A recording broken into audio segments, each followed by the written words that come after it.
Hello everyone, my name is Hemu and today we are going to discuss packet flow in Palo Alto Firewall, or the best term for this statement is life of a packet inside the Palo Alto Firewall, means how Palo Alto Firewall going to do the packet processing.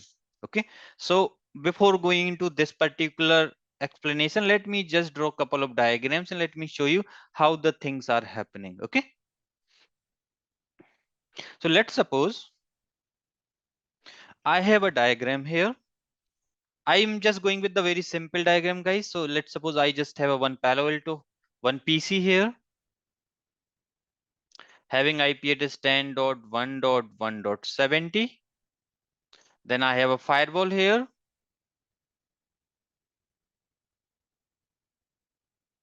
This is my Palo Alto firewall, and this firewall have a one more interface here, Ethernet 1x3. This is Ethernet 1x1.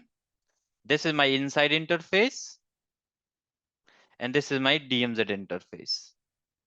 And here I have one of the server. Let's suppose this is the DMZ server 1,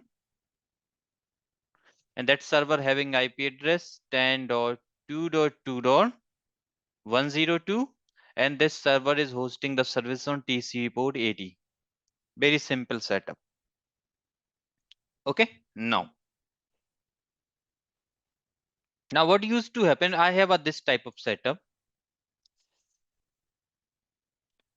Now let's suppose I have initiated some of the traffic from this PC towards that particular server, and I have a firewall in between. Now, as we have seen yesterday, the very first packet which is initiated by this particular PC towards the DMZ server is your TCP SYN.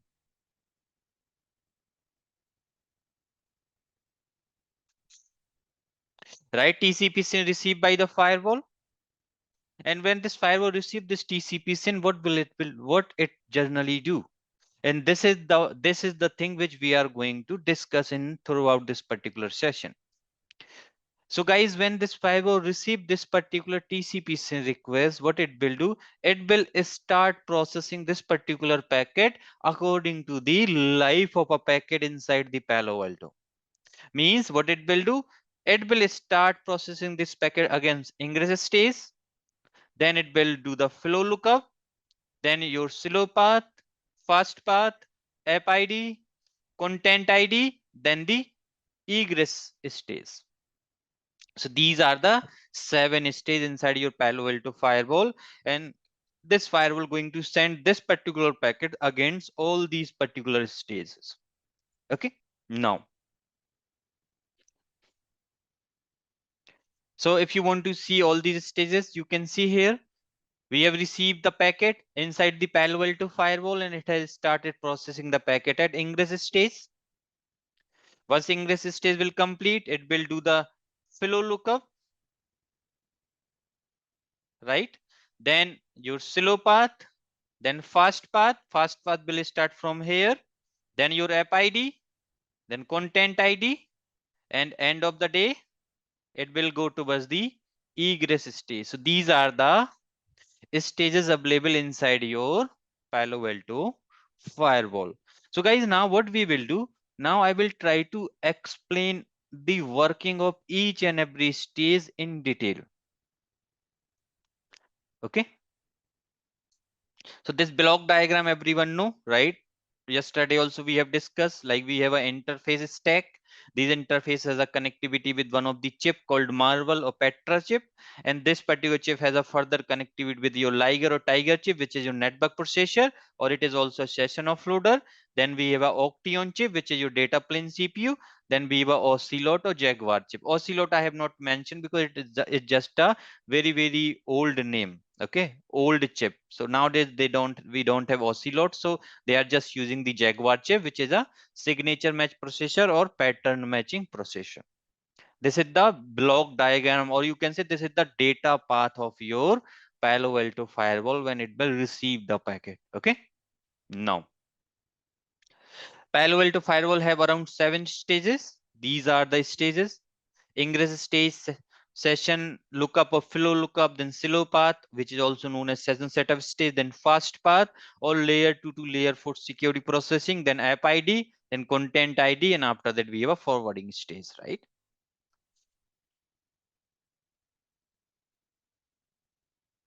Now let's try to understand the same thing in detail. So I was looking for one diagram here. Just give me 1 second.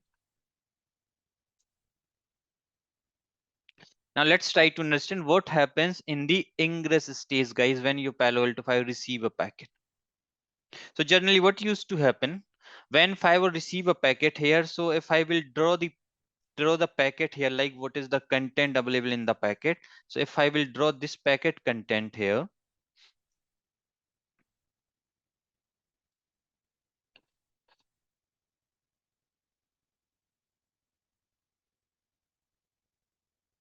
so now guys tell me what is the source IP address in this particular packet. 10.1.1.70, right? Then we have a destination IP address 10.2.2.101, or yeah, like 102. Source IP, destination IP, then we have a source port, any random port 3050, let's say it has pick. Then we have a destination port, and destination port here is 80. This is the packet content in this particular packet. Apart from this content, what is the other thing this particular packet will be having, right? This packet will also have some layer 2 data, which includes the source MAC address and the, I can say destination MAC means MAC address of your firewall Ethernet 1x1 interface, because this is the default gateway, right?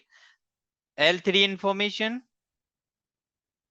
source IP address, destination IP address, and the layer 3 protocol number. Then we have a layer 4 information, which have your source port and destination port, and after that it has some layer 7 information, which is like it is a TCP SYN. So layer 7 information is 0 here. We don't have anything. Now, so guys, what used to happen when this packet received by the firewall on Ethernet 1x1 interface? So what it will do, it will basically first convert, because this packet he will receive in the form of 0 and 1, right? 0 1 1 0 0 0, right? It will receive this type of electronic signals here. So what it will do, now when this signal received into this particular port, now there is a chip called marble chip, a petra chip, or your switch fabric. What it will do, it will convert these particular 0 and 1 in the form of your layer 2, layer 3, right? In the form of your frame. So then Ethernet, then your layer 3 header, like which is your IP header, then your layer 4 header, which is your TCP or UDP header, right? Then the layer 7 data. It will convert all these things. So this is the very first thing which is performed by the firewall, and this particular task done by the chip called marble chip. Now, once it will basically, that packet is constructed, so what will happen now, it will start the ingress stage processing. Okay, what it will do, it will start the ingress stage processing. Now let's try to understand what are the things it will do in the ingress stage basically. So in your ingress stage, when it will receive this particular packet, what it will do, it will start the packet ingress process. What it will do, it will extract your layer 2 information, layer 3 information, and layer 4 information from the packet. Means now my firewall get the source MAC address, destination MAC address, source IP, destination IP, and the source port detail, destination port detail, and also your layer 3 protocol number, right?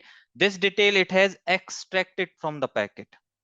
And now guys, tell me one thing, because we know this packet is received, or my firewall know he has received the packet on Ethernet 1x1 interface. So this interface become the ingress interface, right? And because Ethernet 1x1 interface is a part of inside zone, right? So which means firewall also get the ingress interface details and also get the source zone detail. This particular information it will get from the packet in your ingress stage processing. Sometime what used to happen, guys, I hope everyone know the fragmentation. I'm expecting everyone know the fragmentation, guys. What is this fragmentation basically? Or let me go one more thing. Let me open one more whiteboard here. If it is on a sync.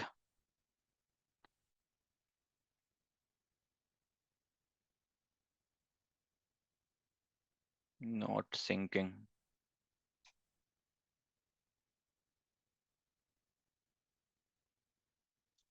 Okay, cool.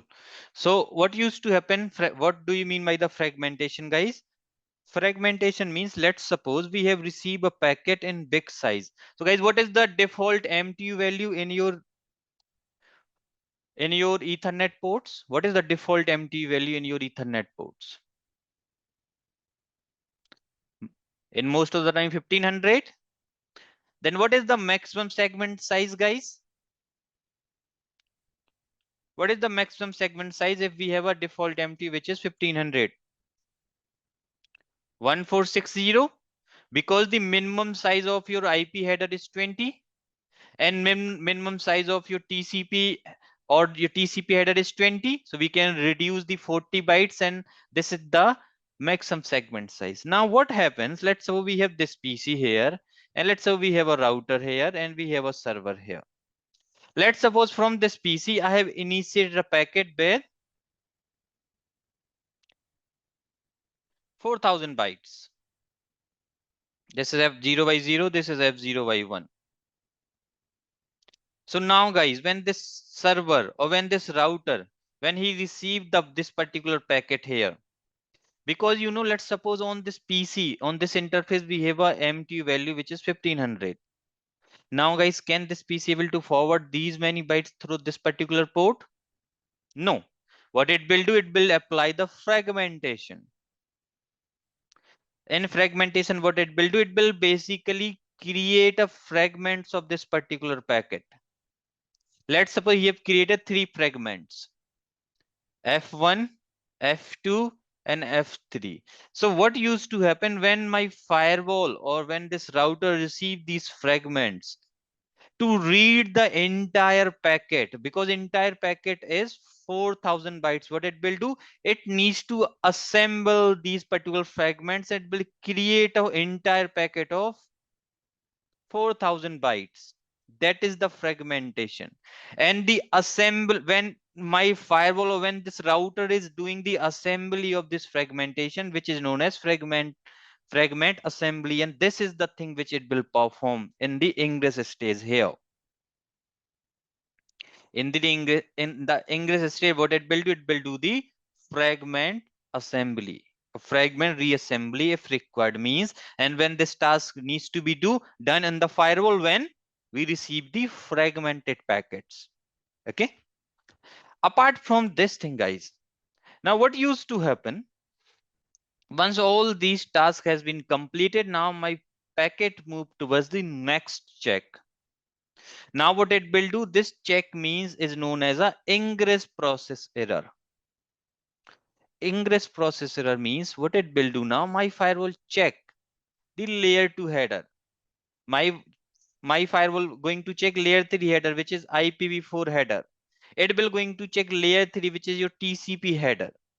Means these particular Ethernet header frame, these headers are formed correctly or not. Guys, tell me one thing. Let's suppose by using TCP, we are sending first packet. Can this first packet have the SYN flag equals to 1 and your FIN flag equals to 1 on the first packet, or the reset flag 1? No. This is a invalid combination of your flags. So it will check these type of errors. It will perform the cyclic redundancy checks, like a checksum.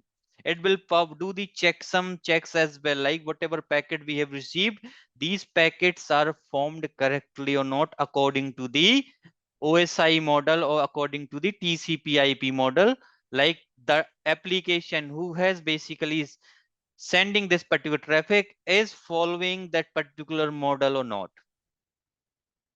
right? If there is any problem, if we have received any misconfigured packets or any invalid combination of anything with these particular header fields, what it will do, it will discard that packet right away. And guys, if he is discarding any packet in your ingress stage, you will not get any type of logs on the firewall. So if your packet is dropped by the firewall at the ingress stage, you are not going to see any type of logs. Just remember. So let's suppose if somebody is doing the troubleshooting and you are checking the traffic logs in the monitor tab of the firewall, and if you are not able to see any logs, it does not means your firewall is not blocking the traffic. Maybe your packet is dropping at the ingress stage. Okay. No. Once this part is done, now what it will do, there is a one more very important check it will perform, which is a DOS block table check. So guys, in your Palo Alto firewall, we have a two things. We have a zone protection and we have a DOS protection. We have a zone protection field and we have a DOS protection. And guys, what these particular two things do in the Palo Alto firewall means you can able to apply the protection in your zones. You can able to configure the DOS protection. You can able to configure your security policy to protect us from the DDoS attack. So let's suppose somebody has launched the TCP SYN flood attack, or somebody has launched the UDP flood attack, or ICMP flood attack, or other IP flood attack, or somebody has doing the IP spoofing. And if you have configured zone protection or DOS protection, in that case, what it will do, let's suppose if there is any attack is going on, in that case, what it will do, my firewall going to restrict that particular communication. It will block that communication. It will put the details into the DOS block table. And let's suppose your IP address, whatever packet we have received, if that particular packet details is available in the DOS block table, which means this is some type of attacker, or maybe somebody is trying to launch some type of attack. If IP is a part of DOS block table, it will discard that packet right away. And this particular thing also you will not get in your logs. And after that, if DOS block table allow the traffic, then it will check firewall inspection applicable or not. So guys, this particular thing here, firewall inspection applicable or not, no means now firewall send this packet to the egress stage. If yes, and generally guys, this particular feature is applied for the tap mode only. Because in tap mode deployment, we can configure a firewall in IDS mode. We cannot able to enforce, or we cannot able to block any traffic. So this particular, so in tap mode, we have a no here. And directly your packet used to go in the egress stage. Generally, otherwise for all type of deployment, we have a yes option, which yes option is applicable. And now it will check the packets against the IPsec, like the traffic which we have received is if it belongs to the IPsec VPN, or it belongs to SHS, or it belongs to SSL, or it belongs to GRE. Mean now it will try to, whatever packet we have received will check like if this traffic belongs to IPsec VPN. So guys, if you are aware about the basic of IPsec, don't worry, I'm going to discuss this in detail. So in IPsec VPN, what used to happen, packet starting from layer 2 to layer 7, this particular information is encrypted and hashed, and this particular information is encapsulated inside the ESP header. Just remember. So what used to happen now in case of IPsec ESP, what it will do, first they will do the decapsulation, means they will try to get this particular actual layer 3 to layer 7 information, and after that they will basically do the decryption, like they will check the hash, then they will decrypt it, and they will do the decapsulation. Means First, when they receive a ESP packet, they will check the hash to validate the integrity. Then they will apply the decryption, so they will get the actual IP details, and they will do the decapsulation to basically take out this particular information, the actual IP packet. And after that, this information they will give again to your ingress stage for the further processing, because the actual information is available here. In case of SSL VPN traffic, because in case of SSL, guys, your information is encapsulated by the TLS, transport layer security protocol. Means in case of SSL, only layer 7 information is encapsulated. So what they will do, they will check the hash and they will decrypt it. Here decapsulation is not done because we are not using any type of header for the hiding the information.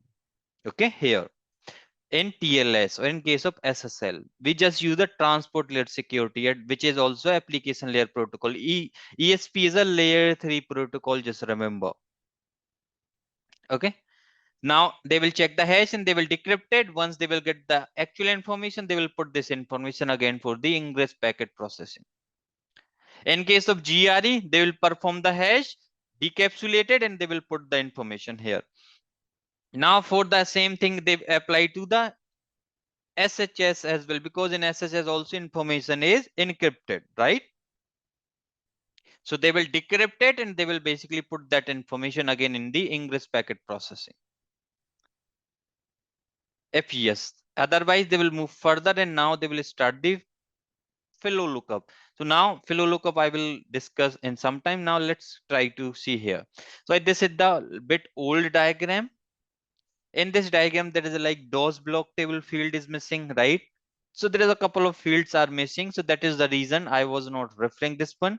So we have received the packet. Now they have started the extraction, right? They will do the ingress interface lookup or zone lookup. They will do the IP fragment reassembly, check the ingress errors, right? Firewall inspection applicable, yes or no? If yes, then they will check for the IPsec related traffic or SSL related traffic or GR related traffic, and they will do the tunnel decapsulation, decryption and all. Then they will put the packet again into the ingress stage processing. And after that, packet move towards the flow lookup. Now how they will start the ingress stage? So in ingress stage, we receive a packet from network interface. Now firewall start parsing the packet and determines whether given packet is subject for the firewall inspection or not. If packet is subject to firewall inspection, then continue with the firewall session lookup and enter security processing stage, otherwise forward the packet. Packet may be discarded due to protocol violation. Means now this thing comes into your error check stage. Means if there is any protocol violation is there in the packet, then this type of packet dropped by the firewall. Firewall attack prevention features may discard packet without configurable option, because those packet would be eventually discarded by end host. This thing is something like a DOS block table. Now how they used to perform the parsing? So what it will do, when they receive a packet, they start parsing the L2 information, L3 information and L4 information. This information has been extracted. They do the ingress interface lookup and zone lookup. Now how they will do the L2 parsing? So in layer 2, generally we have a frame, right? So frame is parsed and the PAN OS, your Palo Alto operating system, extract the source MAC address and the destination MAC address from the packet. Packet processing start with layer 2 header of the packet received from the interface. Means your parsing will be started from the layer 2 onwards, just remember. And guys, when they will in the ingress state, they will check the ingress port. Let's suppose if sometime we used to configure the sub interfaces, or if we can also allow to configure the VLAN in your firewall, right? In that case, they will also check the VLAN tag as well, like 802.1q tag, and the destination MAC address are used as a key to look up the ingress logical interface. Means what they used to do, let's suppose we have received the VLAN related traffic. In that case, what it will do, how they will do the lookup, they use the destination address as a key to just perform the ingress logical interface. What is the like logical interface we have, or we have received the packet, right? If interface is not found, the packet is discarded, and the hardware interface counter, which is receive error, and the global counter, which is flow receive dot one q tag error, will be decremented. Now how you can able to check these particular things, right? So now let me just take the access of my firewall, so at least I just show you the commands. I'll go here.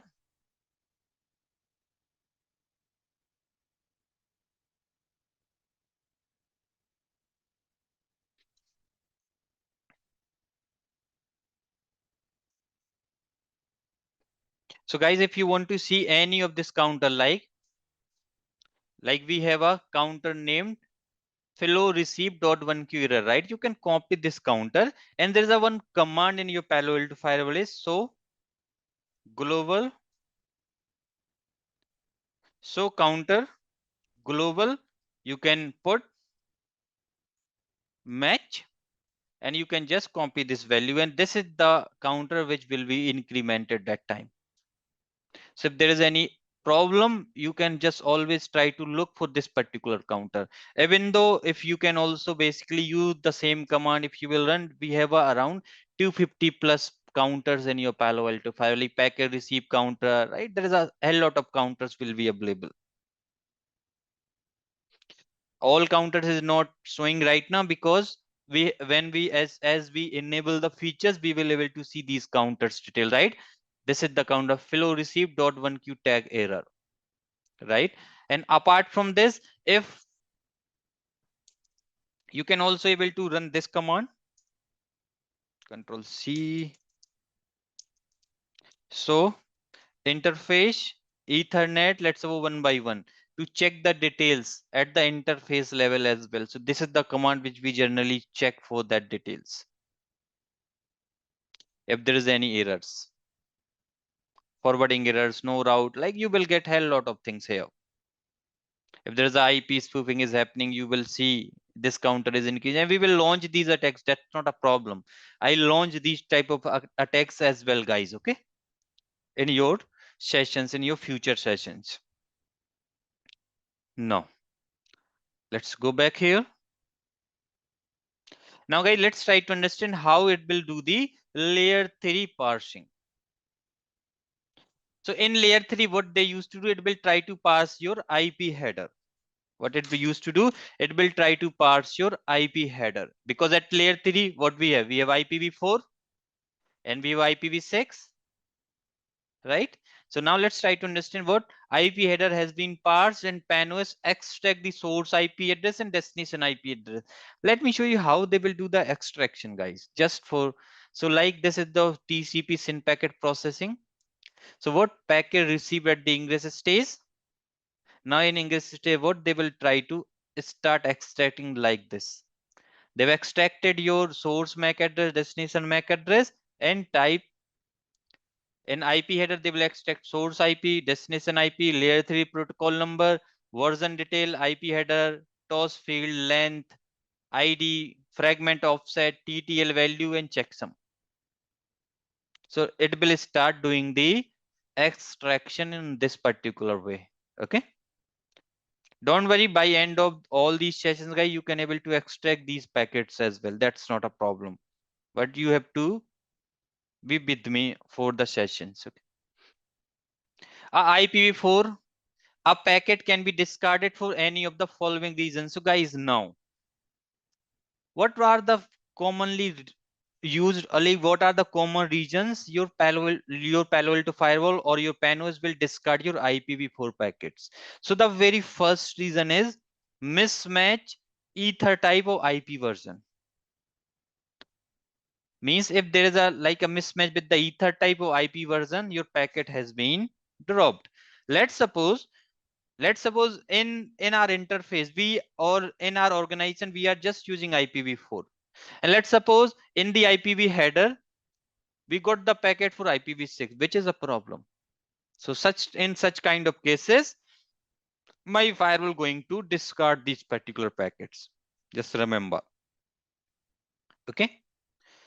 Truncated IP header. Let's suppose in IP header we have some fixed fields, right? Let's suppose if these particular fields has been modified, or let's suppose somebody has modified these particular fields. In that case also, in this particular situation also, your packet has been discarded by the firewall. Means let's suppose somebody has removed the TTL field from this IP header, means truncated. Then we have a IP protocol. Let's suppose we are receiving the packet with the IP protocol number 0, means this is the layer 3 protocol number 0. These type of packets is also discarded by the Palo Alto firewall. Let's suppose we have received a packet with TTL 0. In that case also your firewall drop the packet. Let's suppose your source IP address equals to destination IP address, means source IP and destination IP address is same. So if this is a case, then Palo Alto consider this as a land attack. It will consider this as a land attack and will discard this type of packets as well. Then we have a ping of death, marginal IP address, right? These type of packet is also discarded by the Palo Alto firewall. In case of IPsec, like mismatch, ether type or IP versions, truncated IP header, truncated IP packets, jumbo gram extension, truncated extension field. So these type of packet is also dropped by the Palo Alto firewall. Now let's try to see how it will do the packet parsing for your layer 4 packets. So generally at layer 4, the most commonly used protocols is your TCP, UDP, ESP, GRE, ICMP, and there's a one more protocol called SIP. These are the commonly used protocols at your layer 4. So in case of TCP, what was the reason my firewall going to discard the packet? Means the very first reason TCP header is truncated, means let's suppose some of the fields from the TCP header has been deleted or has been modified. So such type of packet will be also discarded. Your data offset field is less than 5. In that case, also your packet has been discarded. Checksum error, if there is any checksum error, in case of TCP, your packet is discarded. Let's suppose we have a port value which is 0. In that case also, your packet has been discarded. Or if we have an invalid combination of TCP flag, means like a SYN flag equals to 1 and we have a FIN flag equals to 1. This is an invalid combination, right? In that particular situation also, your packet has been dropped by the Palo Alto firewall.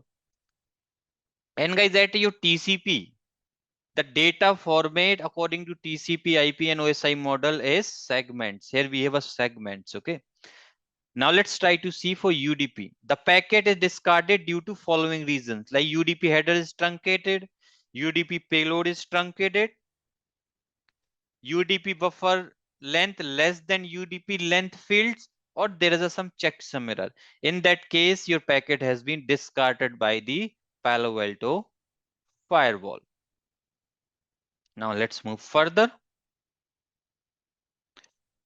IP fragment reassembly if required. So IP fragments will be parsed and reassembled by the defragmentation process. So in Palo Alto, we have a defragmentation process which will do the IP fragment reassembly and fed back to the parser. Parsing will be continued with the layer 3 IP header. Means in case of fragments, first they will form the entire IP header and after that only they will start doing the parsing. A fragment may be discarded due to teardrop attack or the overlapping fragments. Means let's suppose somebody has created a couple of copies of your fragments, means they have some overlapping information. In that case, your firewall going to drop the packet and will consider this as a teardrop attack. If one of the fragments are missing, means let's say one of the device did the fragmentation and he has did with the 4 fragments, and let's say we have lost one of the fragment out of 4. In that case also, your fragmentation, in that situation also, firewall going to drop that particular packet because he will not able to construct the packets properly. Then ingress processing error. Then we have a DOS block table. So guys, DOS block table will drop the packet as discussed in case of zone protection or in case of DOS protection. If your zone protection or DOS protection policy has been triggered due to any type of attacks like SYN flood, TCP flood, UDP flood, IP spoofing, host sweep and all, in that case, my firewall going to block that particular traffic. And how you can basically check the DOS block table, this is the command debug data plane, so DOS block table. Debug data plane, so DOS block table. This is the command. Right now, we don't have anything on this particular firewall. And you can also able to remove the specific IP address. You can also do the reset for DOS block table, right? And now let's try to understand the tunnel decapsulation. So what used to happen? Tunnel decapsulation or decryption is performed at the parsing stage. Means, let's suppose your packet is belongs to the tunnel, or your packet belongs to IPsec, SSL, SHS or GRE tunnels. In that case, your IPsec packet processing will start. What they will do? They will validate the hash. They will do the decryption, and after that they will decapsulate. And what they will do? They will get the inner IP header. They will get the inner IP detail like layer 3, layer 4 and layer 7 detail. Now this particular detail they will forward towards the ingress processing. In case of SSL, SSL or VPN has validation happens, then decryption. GRE has validated, then decapsulated. And SHS has check and decryption. So packet is decapsulated. Discard if there is any error exists on this particular packet. Tunnel interface associated with the tunnel will be assigned to the packet as a new ingress interface. Then packet will be fed back to the parsing process, starting with the packet header defined by the tunnel type. Packet parsing for tunneled packet always start with the IP header. Just remember, means if we are receiving any type of tunneled packet, means tunnel packet means the packet which is coming towards your tunnel interface, like in case of IPsec VPN, or in case of global protect, which is your SSL VPN. What we use to create a tunnel interface. So tunnel interface packet parsing start from L3, L4 and L7. Not L7, L3 and L4. L7 parsing is not needed because all these tasks done by the Oction chip, which is not able to understand your layer 7 content. Just remember. Why in case of tunnel they will not do the parsing at layer 2? Because layer 2 is not applicable here. Just remember. Okay, these are the checks performed by the firewall in the ingress processing. In the ingress processing, these are the checks performed by the firewall. Just guys, give me one more second. If I have one diagram, actually I'm not able to get it. This one. This is the one.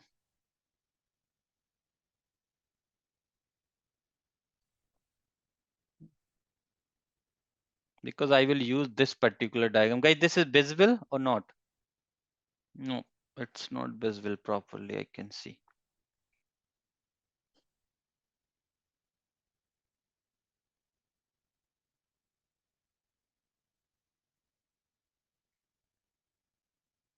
Open with Chrome.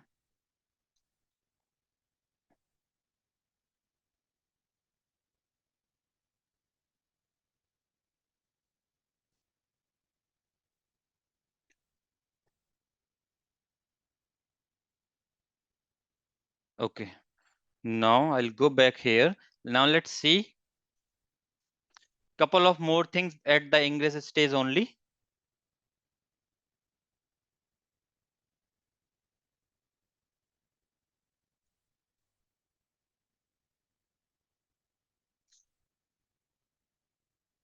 the very good representation, right?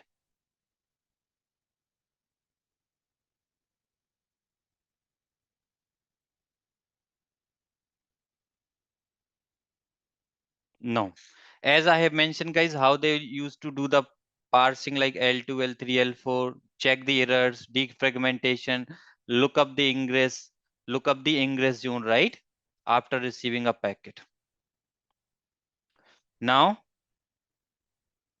IPsec or SSL, VPN, if they have received then decryption and all, right? Then they have basically do the flow lookup. So guys, see, information is not accurate anywhere. Like they have also missed here the DOS block table, right? Now let's try to understand how they will do the session match or how they will do the fellow lookup. So guys, now just put your full attention here because now here I am also going to add couple of new terms, maybe not that one. I was not having that diagram with me actually, so that is the reason.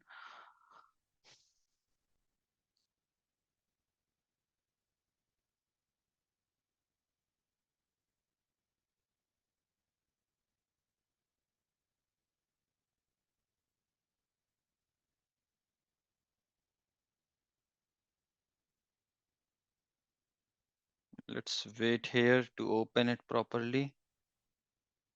Meanwhile, guys, I'm audible, right? Any echo, anything?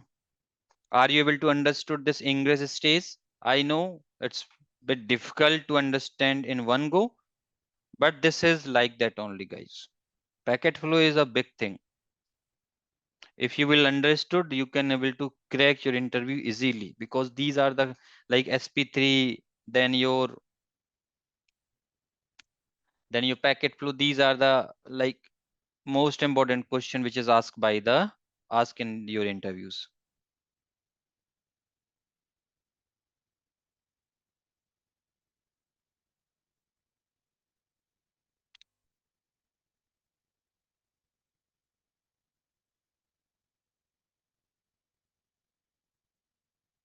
This taking time. Okay, so guys, now after just once it will complete the ingress stage, so now your packet move further towards the firewall session lookup. Now when it will do the firewall session lookup, what it used to do, it will check your session table. And if you want to see the session table, this is the command show session.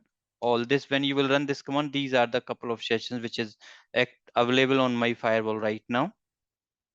It will look for these particular sessions. Okay, and how it is going to do all these things, now let's try to understand. So guys, what used to happen, as I have told you, you can see we have received this particular packet, right? After ingress stage processing, after ingress stage processing, what used to happen basically, this particular packet, this firewall, this packet has the source IP, destination IP. Now tell me one thing. After ingress stage, we got the source, we get the layer 3 detail, right? Which is 10.1.1.70. We have the source IP, we have the destination IP.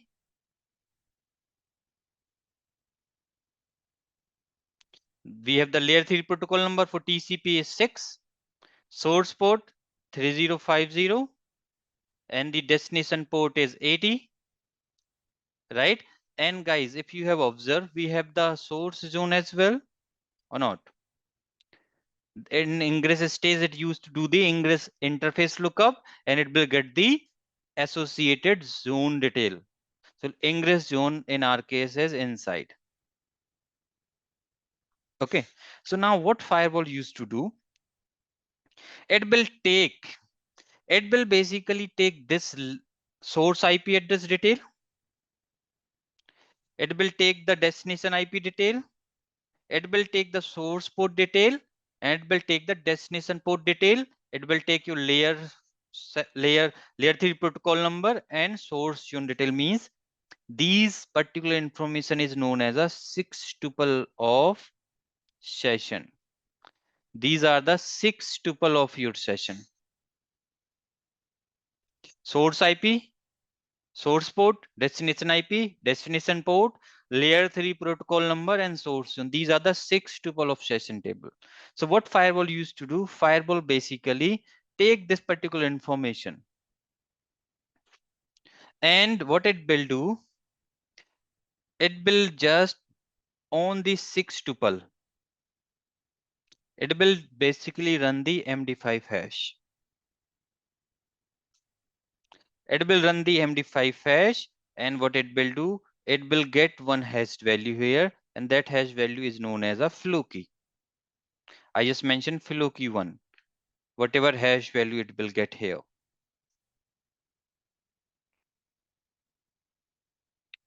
Now, what it will do now, why using this particular flow key?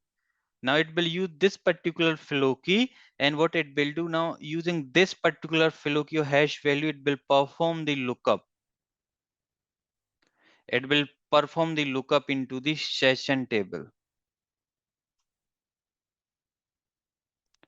or that particular session table available in a database called MongoDB inside your Palo Alto firewall.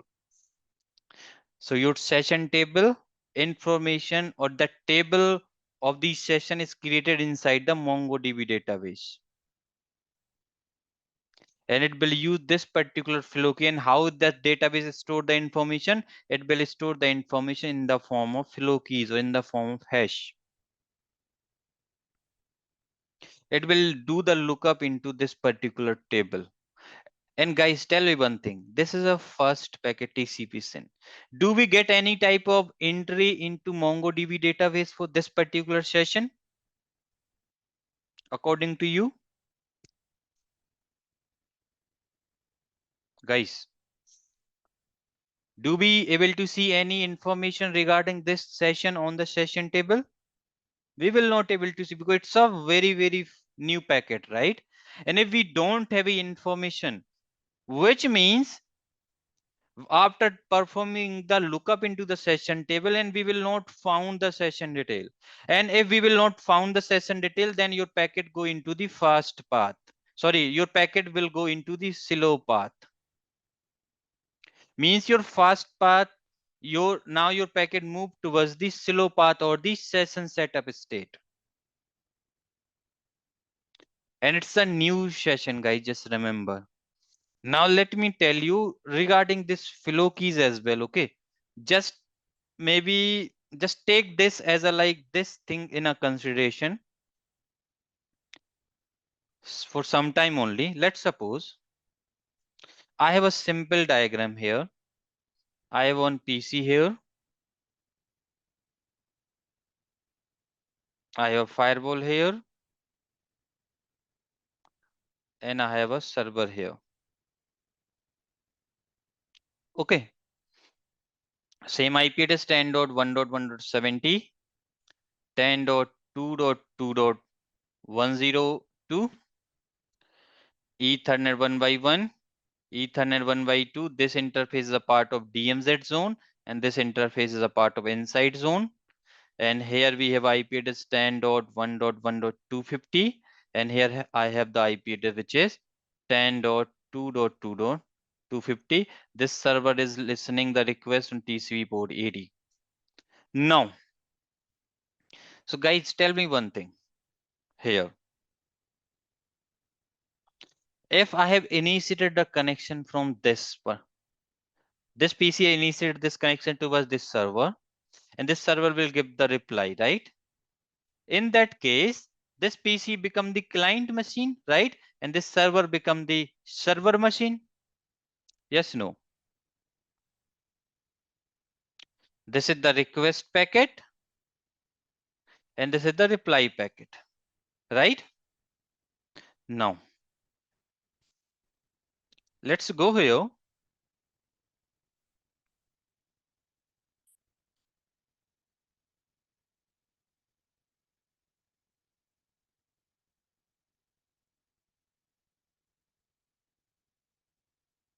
Just take a hypothetical like this PC has initiated a connection, TCP SYN request, This request reach to this server. Now guys, when this firewall going to do the processing of TCP SYN request, right? So what it will do, it will process the packet at ingress stage.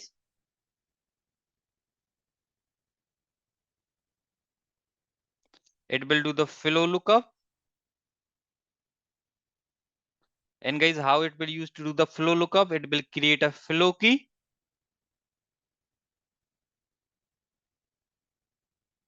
And it will create this flow key on the basis of source IP address, right? Which is 10.1.1.70.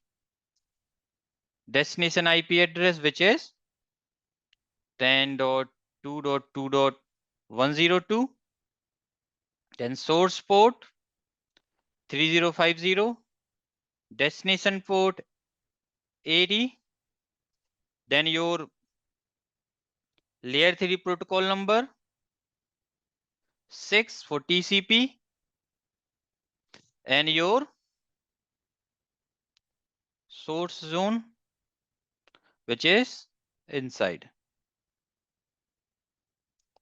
right? This flow key 1 is created. Okay, and that particular flow key is also known as client to server flow key, C2S flow key, because that request initiated by the client towards the server. This is C2S. Now, once this time flow will not found, right? So it will move towards the silo path. So guys, in silo path, what it will do? It will do the lookup in, it will perform the zone protection lookup. Zone protection has been done here. Your routing lookup has been done. Your net policy evaluation has been done. And after that, your security policy checks happens. And guys, if my firewall wants to block the traffic or deny the traffic or allow the traffic, which means we have to define these actions into your security policies, right? We want to allow it or we want to deny it. So let's suppose your security policy action is allow for some time. Just think about it. We have a security policy action which is allowed here. If we have a security policy action which is allowed here, what it will do now? Now what it will do, guys, after doing the routing lookup, because destination is 10.2.2.102, why we generally perform the routing lookup? Guys, why we used to do the routing lookup? Anyone know? What is the use of this routing lookup? Why we have to perform the routing lookup? We used to do the routing lookup to find out the egress interface, because if this packet is received by the firewall is not going to store it. It will forward it, either it will drop it, right? And how firewall know he has to forward this packet through which interface? It will perform the routing lookup, right? And for 10.2.2.101, for 102, when it will do the routing lookup for this IP address, it will find out my egress interface is Ethernet 1 by 3. This interface is, guys, Ethernet 1 by 3, just remember. And once it will get the egress interface, it will also get the egress zone or not? DMZ, right? Now, if I will write down the TCP send packet details here, in TCP send what we have? We have a 10.1.1.70 as a source IP address, 10.2.2.102 as a destination IP address. Then we have a source port 3050. Then we have a destination port which is 80.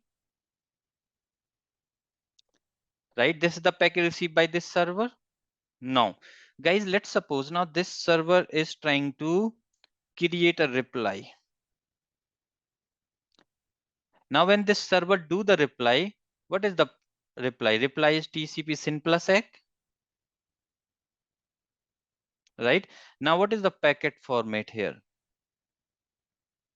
When it will send the reply, in reply source IP address is 10.2.2.102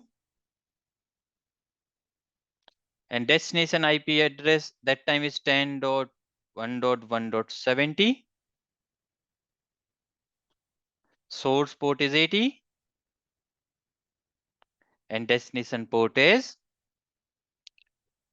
3050. Guys, this is the reply or not? Is this reply looks correct? No. Now guys, just put your attention here. Now let's see here. Let's do one more thing. Let's suppose when my firewall is doing the processing of TCP SYN request, it has the 10.1.1.70, which is a source IP address. It has a destination IP detail, which is 10.2.2.102. Source port detail, which is 3050, and destination port detail, which is 80. Source zone inside, and layer 3 protocol number is 6. And what it has done by looking into this information, it has created a flow key 1. This flow key is known as client to server flow key. Guys, now what happens? See, if I want to write down the information for the reply packet, then what is the source IP in the reply packet? If I want to write the information for reply packet, let me just put here, this is the request packet which is TCP SYN, and this is the reply. Source IP address in the reply is 10.2.2.101, sorry, 102. Destination IP address is 10.1.1.70. Source port 80. Destination port is 3050. Layer 3 protocol is 6, and your source zone that time is DMZ or not? Right? DMZ. Now, if you will look here,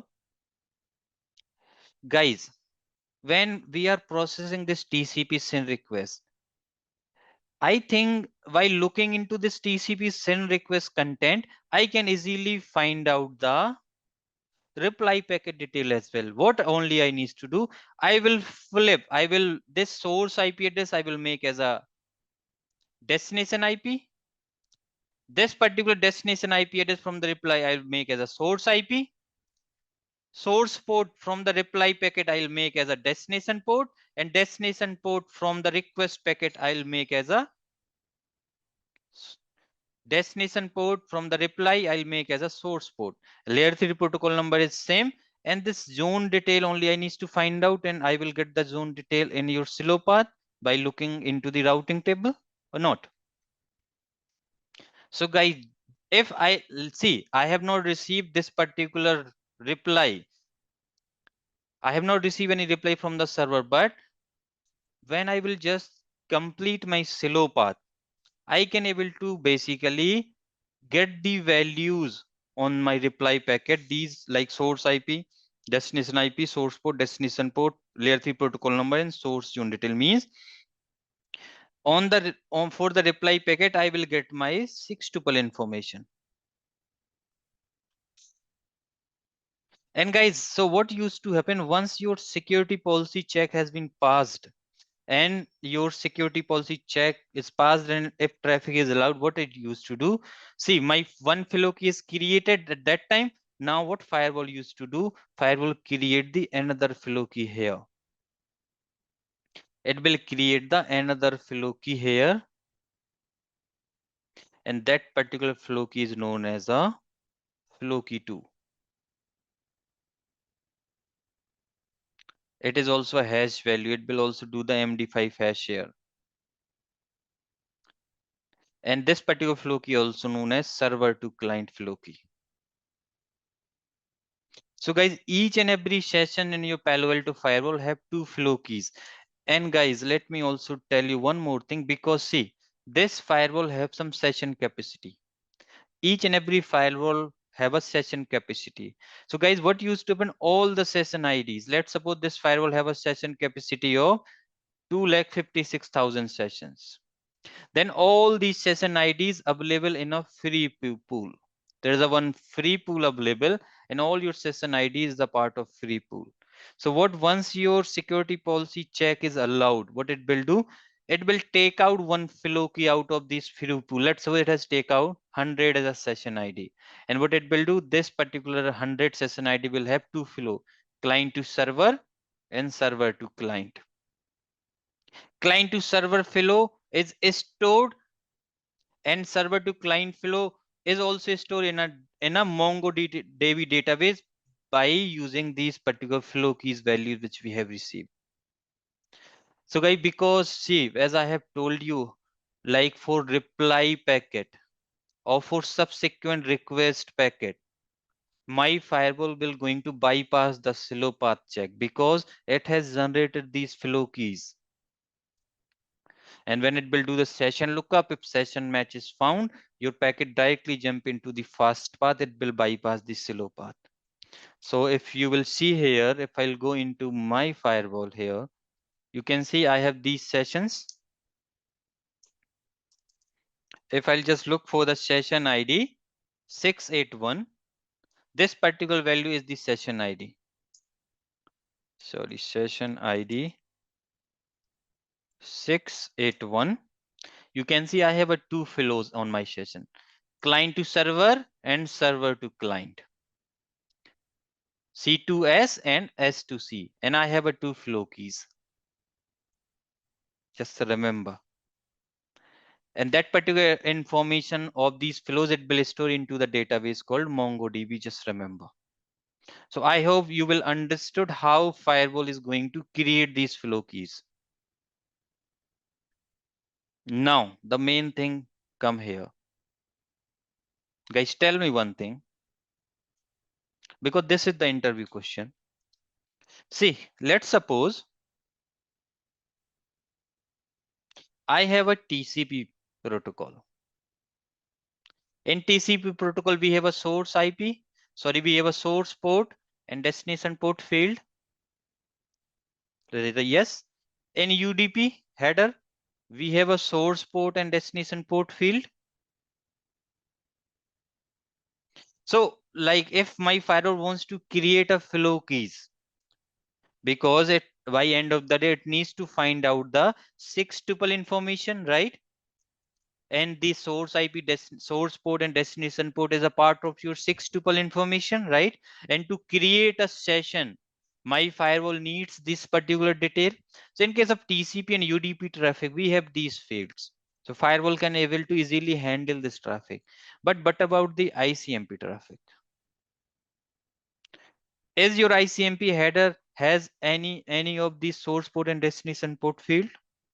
But about your GRE traffic? But about your IPsec ESP traffic? Is these protocols have any type of source port and destination port field, guys? Tell me. Do you have seen any type of fields in your ICMP header regarding source port and destination port field? No. Do this particular test, guys. See, when you will try to initiate a ping to any website, what used to happen in case of ICMP, firewall always create a new session. Even though you are pinging the website, like you are pinging the same server, but it will create a separate session for each ping request, because in from the ICMP header there is a one field called sequence number, and there is a one more field we have in ICMP which is a identifier number or identification number. Sequence number and identification number. So guys, in each ICMP request packet, the sequence number will change. And if your sequence number will change, which means your flow will change, right? Your flow key value will change because it will consider sequence number and identification number as a source port and destination port field. Because this particular value is changing, right? For each and every packet. So that is the reason, guys. In case of ICMP header, it will use sequence number and identification number as and it will consider these values as a source port and destination port field. Just remember. And if you want to see this particular header detail, let me show you. ICMP Cloud Shark. Let's see this PCAP. You can see in ICMP header, this is the first request, right? Then we have a reply. You can see this request packet, ICMP protocol, type code. Then we have a identifier and sequence number. See? Identifier value and sequence number value. So these are the fields it will use. And if you will go here into the next request, which is this one, you can see your identifier is same, but your sequence number will change. Here we have a, in this packet we have a 33, in next packet we have a 34.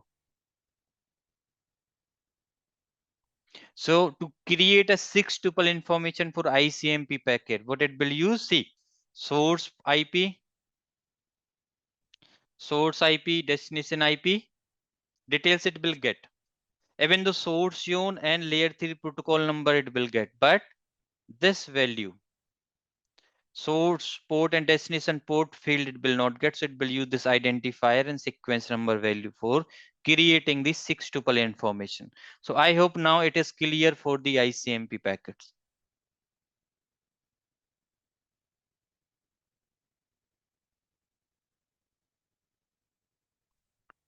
Guys, I hope ICMP is clear. There's a one question from Harshit. In TCP SYN plus sec, it will create another tuple. Why it will create, Harshit, another tuple for SYN plus ACK message? In case of TCP, your source port and destination port field is always fixed. It will not change these values, just remember. Okay. Throughout the connection, your source port and destination port field is fixed in case of TCP. That's why TCP is a connection oriented protocol, or ICMP and UDP ICMP protocol is a connectionless protocol. They don't maintain the connections at all. Okay. Now ESP.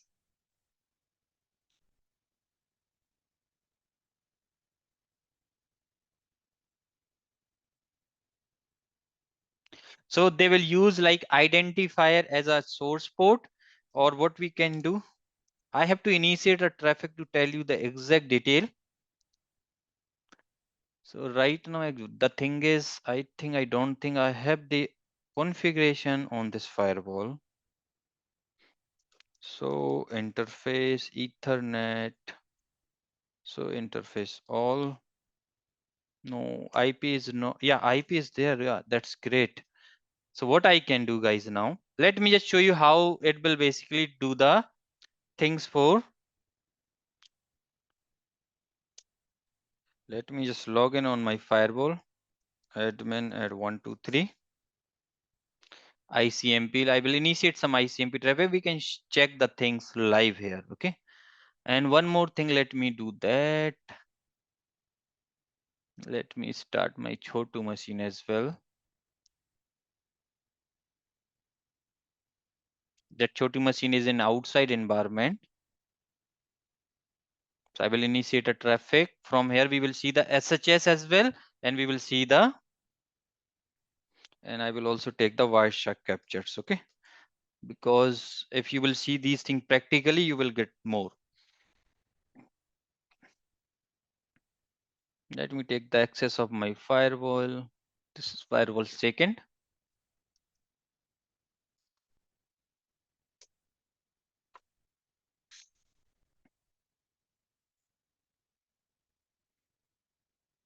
Because these are the main thing. This app ID or content ID, I will not stress much on packet flow because we have a dedicated sessions for app ID and content ID. Okay.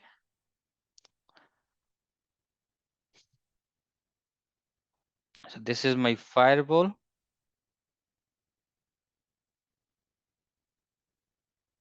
Network tab. Just wanted to see one thing. Virtual router I'm having or not, and I have a default route as well. Yes, so which means I can able to connect. Cool. Show session all. Okay, we have just few of the sessions. Let me start my Wireshark on VMnet 1. Now I'll go into this PC. I'll just open command prompt and let me just initiate a ping 192.168.1.1 with minus. All I'll just go with normal ping with 3 or 4 packets. Request timeout.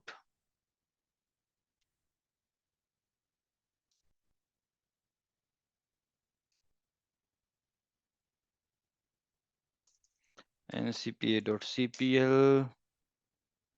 Let me see what is the IP address I have configured here. Let me make it 70 as per our example.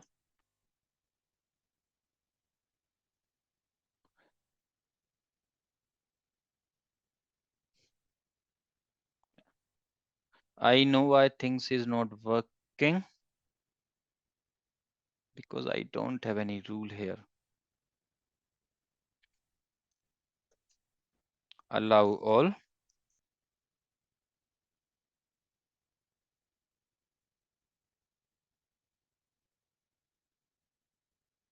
I'm just allowing all the traffic from inside to outside. Okay. On any port, anything, just allow. And I will also configure the pet rule, and these things we will see from SQLs as well. I'm just doing just to show you this practical. Outside interface is this. Any, I will go with pet configuration.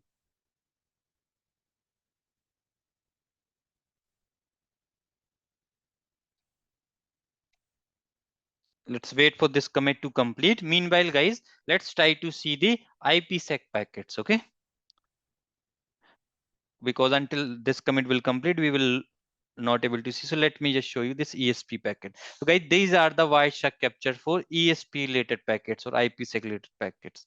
And what used to happen, see, we have a IPv4 header, then we have a ESP header, right? And in this ESP header, guys, if you will see, we don't have any type of source port and destination port field. Do you think any fields are there? Now then how my, let's suppose this ESP traffic is a pass through traffic from my firewall. Then how firewall going to maintain the session? So for this particular process, what it will use this this SPI number. What it will use the SPI number for creating the session detail because it has this ESP number which is unique. SPI in and SPI out. These are the value it will use for this particular traffic. Just remember. And how you will get the layer 3 protocol details?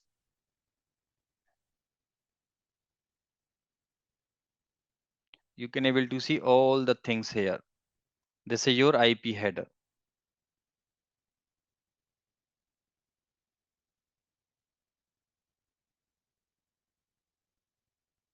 Then we have a layer 2 header, right? And here you will get all the source MAC details and other things. See?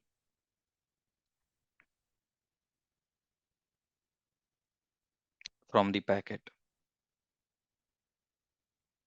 See, here you will able to see the layer 3 protocol number. Protocol number is for ESP is 50, right? These are the IPsec related packets. Now, if you want to see the GRE related packets, so just type here GRE Cloud Serve, you will get the GRE related PCAPs. This is the best website where you can able to see all the PCAPs.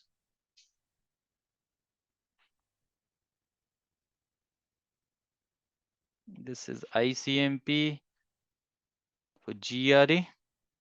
We have a IPv4 header, and layer 3 protocol number for this GRE is 47. Then we have a GRE tunnel. This is the GRE.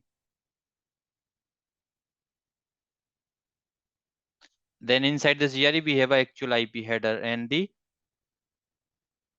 ICMP, because we have initiated the ping, right? So in case of GRE, it will use the caller ID values basically for creating the, so it will consider this caller ID value as a source IP and destination IP at source port and destination port to create a session detail. So these are the three cases basically generally you will see. Now, someone has asked how it will basically do the processing. So let me just continue without saving, and let me just initiate a ping packet from here.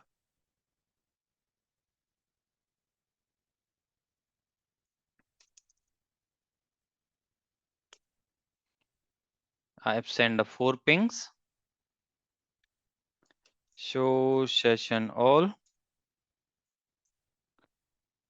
We just have a 1 ping request because it will use 2. Show session ID, because your ping request used to be flushed out very soon because it just have a very less timer from the session table, right? So you can see this is the client to server flow. Source port is 512 and destination port is 1792, right? And if you will go here,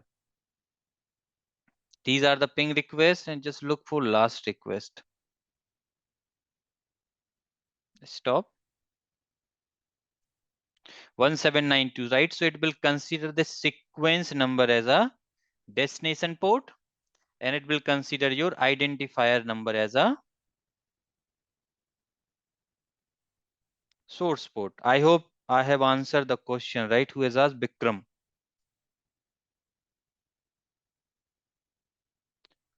For ESP, it will use the SPI in and SPI out values. Okay, Bikram. And for GRE, it will use the caller ID as a source port and destination port field. Just remember. And as I have mentioned, let's suppose if I will try to take the SHS access. In case of SHS, or what I can do, let me just show you one more thing. If I will initiate a continuous ping, and if I will show you the session table now, you can see we have a multiple ping connections because your sequence number value will change for each ping request. So that is the reason it will create multiple ping request, multiple sessions for ping. But if I will do here on the same PC, and if I'll open my putty browser here, if I will open putty here, or this is the software, and if I will type 192.168.1 dot, what is the IP address of this Chotu machine? User fconfig 1.9071. If you can go here, 192.168.1.71, if you will take the SHS access of this machine, accept the keys and just log in. User password is also user. And if you will see the session detail, we just have the single session for SHS. Show session ID 949. You can get the details. This is the source port, this is the destination port. And in the server to client flow, source port and destination port. Why here the value will be changed, right? Why he is not flipped? Because net is happening. In case of net, there is a little bit some difference you will see because it is maintaining the net, right? So wait, see this IP address and this port he has translated on this IP and this port. So that is the reason, otherwise it will exactly flip the values. Just remember. Okay. And see right now total bytes count is 3110. And if I will go into the machine, if I will initiate some more traffic, let me just run here cat/etc host name cat/etc shs then sssd.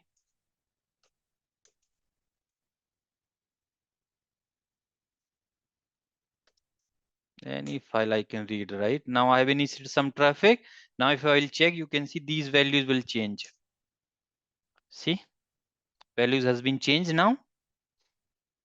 So it is using just the same flow. It has not created multiple connection, but in case of ICMP, it has created because ICMP behaves differently. Okay. So now let's back to our topic, guys.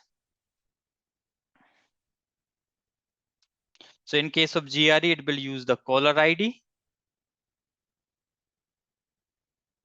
In case of ESP, it will use the SPI in and SPI out. What is in and out, I am going to cover. Okay, in your BPN classes, I will discuss how it will create this SPI in and out, what is the meaning of that and all.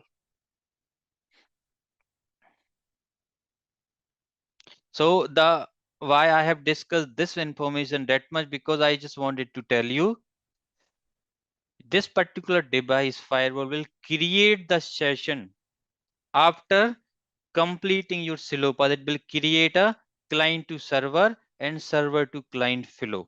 It will not wait for the request to come from this particular server.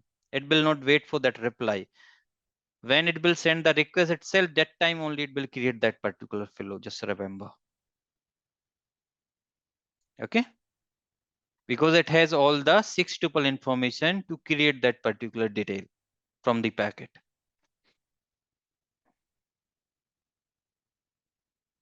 Now let's discuss something. So guys, now what it used to do, when your packet received in the ingress, from the ingress stage, when your packet reached to the firewall, here firewall check the perform the firewall flow lookup. If and how it will do the flow lookup, it will basically do the flow lookup by using the 6 tuple information extracted in the ingress stage. And what it will do, what are the 6 tuple? Your source IP, source port, destination IP, destination port, layer 3 protocol, and source zone. This is the information it will consider as a 6 tuple information. For ICMP, sequence number and identification number. For IPsec SPI, security parameter index. And for GRE, caller ID. These are the value it will use. And how it will generate the flow keys? Flow key is just a hash of 6 tuples. There is a client to server flow, one flow key, and server to client, which is the one flow key. This thing I will discuss in some time, the session state, or let me tell you the session states as well. In your Palo Alto firewall, guys, like we have a life of a packet in Palo Alto, we do have a life of a session inside PAN-OS. So guys, every session have to go through with some of the life cycle. We have a init state, we have a opening state, we have an active state, we have a discard state, we have a closing, closed, and free. These are the 7 states available in the packet. Out of these 7 stages, guys, when you will run the command show session all, you will only able to see the stable state like init, active, and discard. These are the 3 stages only you can able to see. These stages you will not able to see because these are the transient state. Okay, these are the transient state, and we are going to discuss all these stages later. Now let's go here. Now guys, what used to happen, firewall do the flow lookup, right? And because TCP SYN is the very first packet, and it will not found any type of flow. No means now, no flow lookup means no. Then it will forward this packet toward this session setup or silo path, guys. And once your packet reached into the silo path, now from here it will start the session setup related task.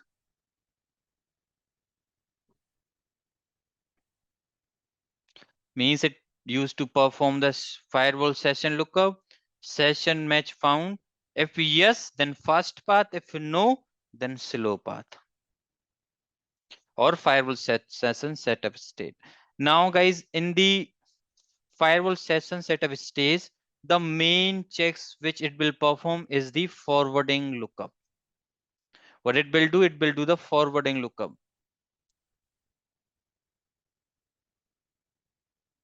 It will do the forwarding lookup, which is known as routing lookup. Then net policy lookup, then firewall security policy lookup. And if my policy is allowing the traffic, if no, then it will discard. If yes, it is allowing. Now it will create a session and install the session into the session table, and it will store that session into the session table. Here, it will till here, it will create both the flow keys. One flow key he has created here only. The second one he will create at this stage, and after that he will install both the flow keys in the flow table by allocating the session from the free pool. This is the old diagram, guys. Now let's try to understand according to the latest one.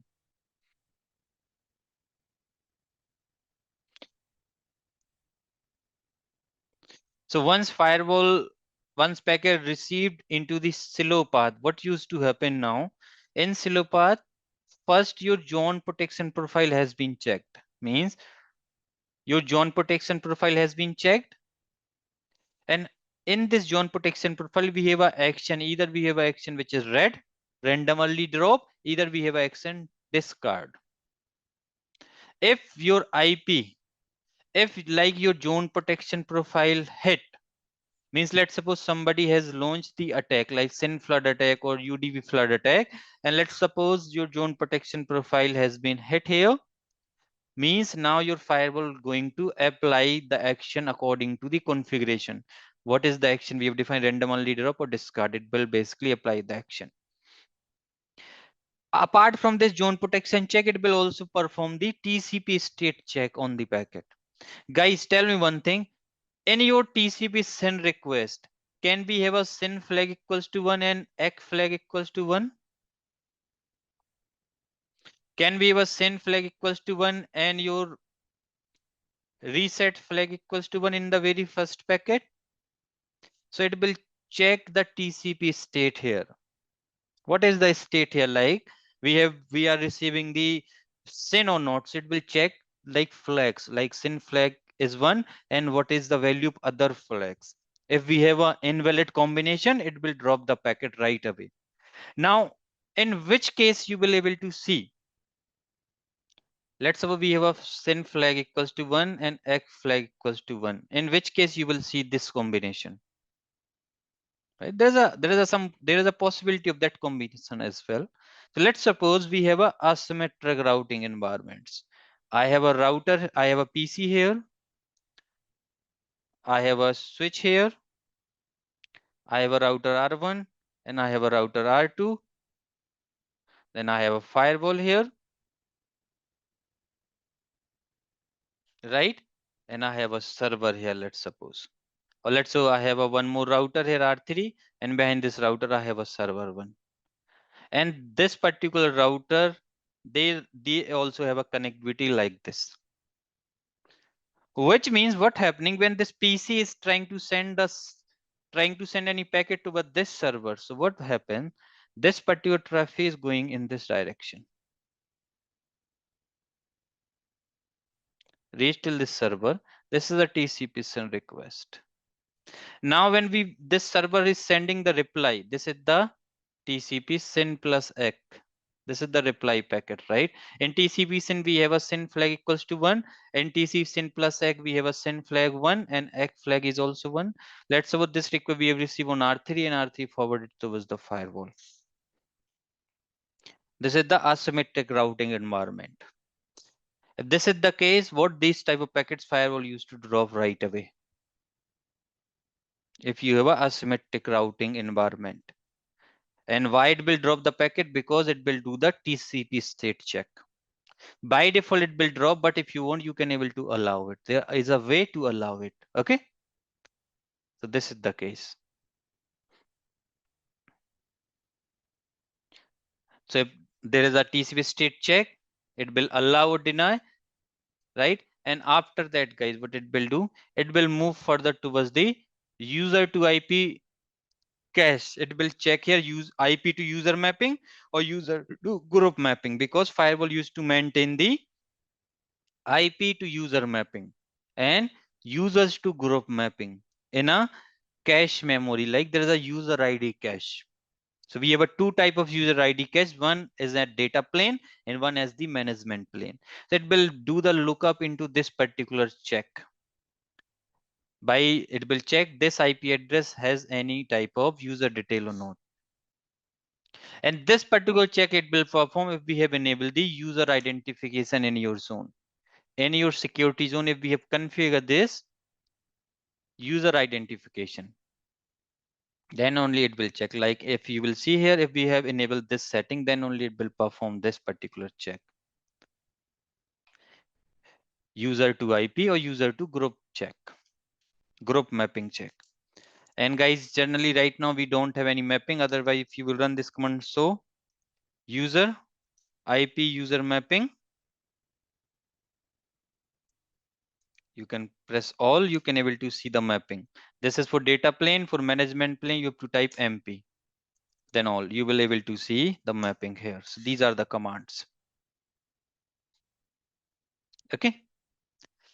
And after that, guys, now in the latest Palo Alto, they have added the one more most important feature, which is application cache check here. What used to happen if your people, let's suppose we have a two system, PC1 and PC2. Let's suppose PC1 has accessed the Facebook just now.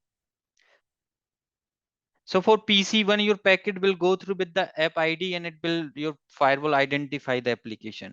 And that time firewall also used to create a application cache.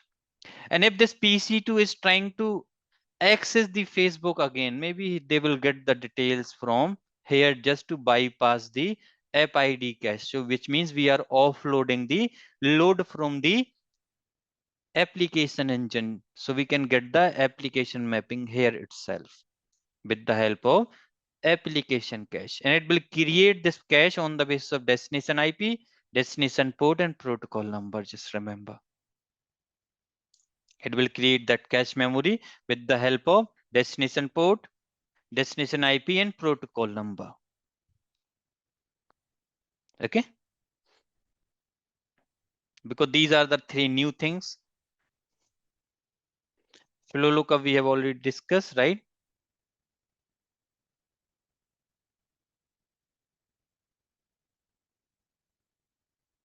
I will give you this document. So guys, you have to read through this document.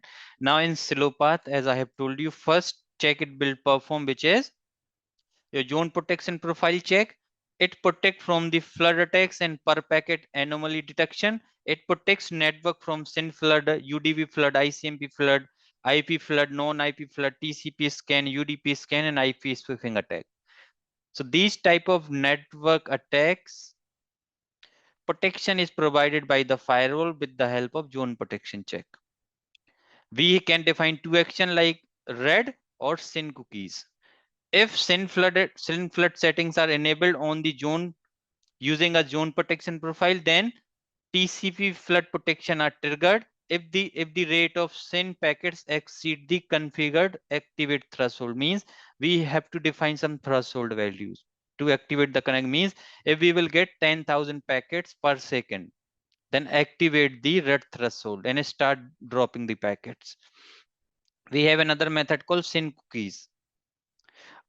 So this SYN cookies, what it will do, they will firewall use to maintain each and every session detail. Like from SYN cookies, it will write the information. So this information we will discuss in your zone protection. SYN cookies is a little bit tricky to basically understand, okay, at this particular point of time. Now TCP state check, it will check the TCP state inspection is enabled. Known SYN packets for the new session will be discarded. Firewall can be configured to allow non-stateful TCP traffic on a per zone basis or globally, even though this is not recommended. Means you can able to allow this particular, you can bypass the TCP state check. Means you can allow that type of non-stateful TCP traffic. And this case is happening in when you have a asymmetric routing environment or there is a asymmetric flow. And it is always recommended by the Palo Alto, you need to reject the non-SYN packets when SYN cookies are enabled, just remember. And this is the command to disable the TCP state check permanently. Run this command: set device config setting session TCP reject non-SYN no. And if you will go into this, let me run this command: set CLI config output format set. And if you want to see what is the default setting, you can run this command. So device config settings.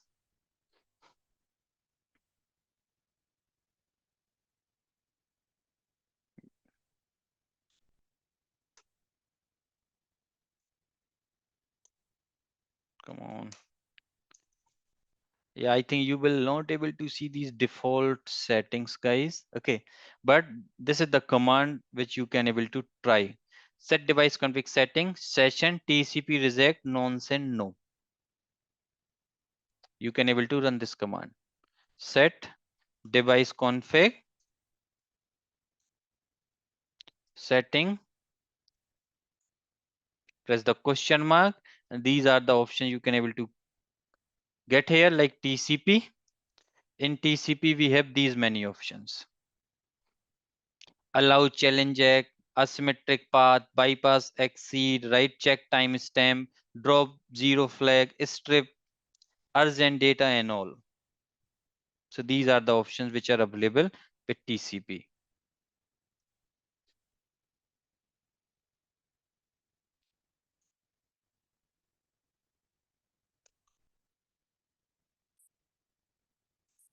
Set device config, why they have changed the command, looks like. So the settings session TCP reject session, then question mark. Here we have all these options with regards to session. Okay, TCP, you have a reject nonsense. So this is the command you have to type, guys. Okay, type yes or no. If you will do no, which means you have disabled this particular state check, and we have bypassed the TCP state check. Now we can run this command, we can turn on this command by using this command. We have to just put yes at the end. We can just disable the temporary as well, just to check if this traffic is dropping due to this reason. Set session TCP nonsense. These options we can just use for the testing purpose. But if you will use this option, this command, then after reboot, this setting will gone. We can also bypass the asymmetric routing by running these particular things, these commands. Okay. User to IP mapping, it will check. Application check, it will check, guys, here. And these are the command to check what is the application status right now. If you will run this console running application catch, you can able to see the what is the application cache we are having. So running application cache, this is the command, and it will store the application details. What I can do, let me quickly go into this machine, into my Windows machine, and if I'll just exit out,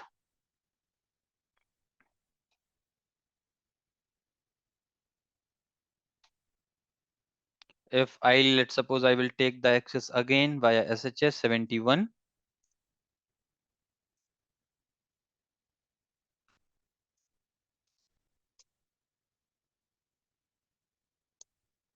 You can see it has created a mapping on the basis of destination IP, destination port, and layer 3 protocol number. It will right away put the caching. It will do the app ID cache. If you will access the YouTube, let's suppose you can try to open your browser and try to access the YouTube, you will able to see it will create the cache right away.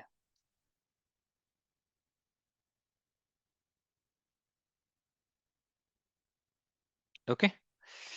So If I'll go here and if I'll type youtube.com,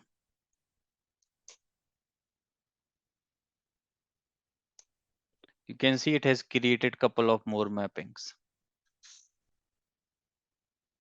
Okay. For YouTube related traffic. Now, so these are the command. You can disable this app ID caching, but do not disable these things. Always enable these settings. Always leave these settings as a default one, guys. Okay.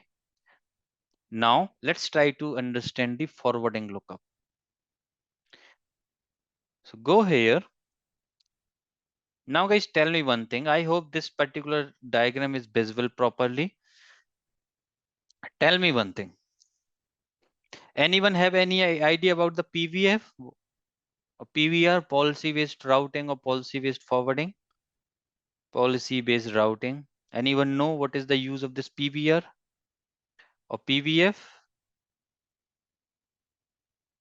So guys, generally PVR or PVF both are same thing.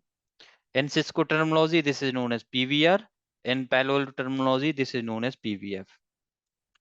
And this policy based routing or policy based forwarding we will use to basically override the routing lookups.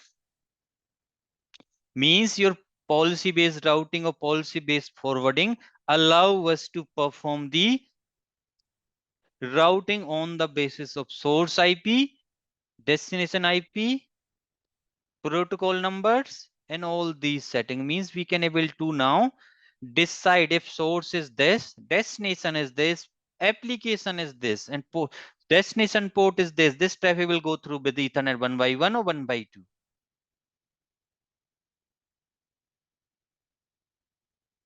Okay. So guys, now let me tell you, let's suppose you have a policy based forwarding configuration in your firewall, and we do have a routing as well, right? So what used to, when firewall do the forwarding lookup, it will always do the forwarding lookup to get the egress interface and egress zone detail. Why it will use to do the routing lookup or forwarding lookup? To just get the egress interface and the associated zone with that particular interface. So what used to happen if we have a policy based forwarding and policy based forwarding of PVF or PVR configured, or we have a routing tables, and if your traffic is matching the PVF rule, then egress interface is decided on the basis of PVF. It will bypass the routing. If your traffic is not matching the PVF, then it will fall, then your lookup is fall back to the routing, and always it will do the routed lookup on the basis of destination IP. Just remember. So if you have a destination IP this, then it will check what is the egress interface for this particular destination IP. So at layer 3, it will do the PVF and it will do the lookup into the FIB table, which is your forwarding information base, is also known as a routing table. So PVF will take high precedent, just remember here.